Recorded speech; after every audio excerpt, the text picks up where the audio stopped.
So somebody said he's got TiVo.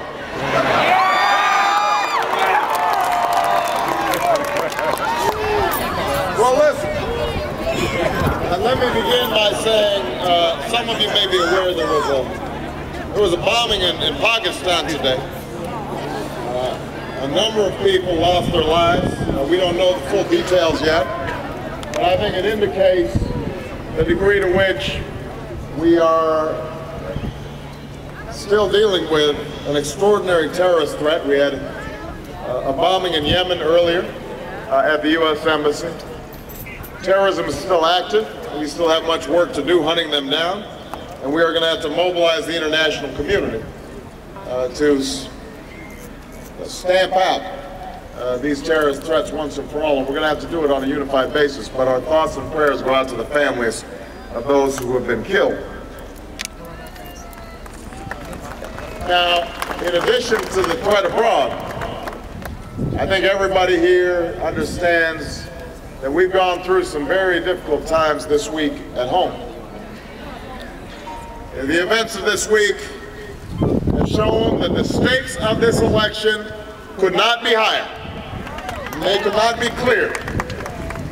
We are in the midst of the most serious financial crisis in generations. 3 of America's 5 largest investment banks have failed or been sold off in distress. Our housing market is in shambles. Monday night brought the worst losses on Wall Street since the day after September 11th. Yesterday we learned that this administration, the government, has now taken the unprecedented action to prevent a complete economic meltdown.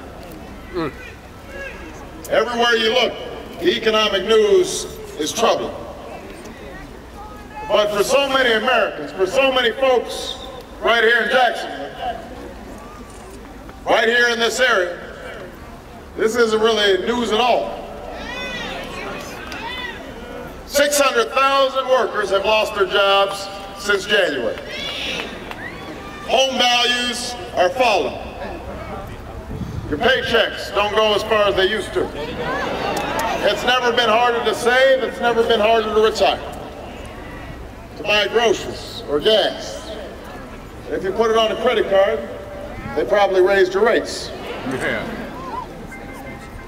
In so many cities and towns across America, it feels as if the dream that so many generations have fought for is slowly slipping away. So I know these are difficult days, and so do you. But here's what I also know. I know we can steer ourselves out of this crisis.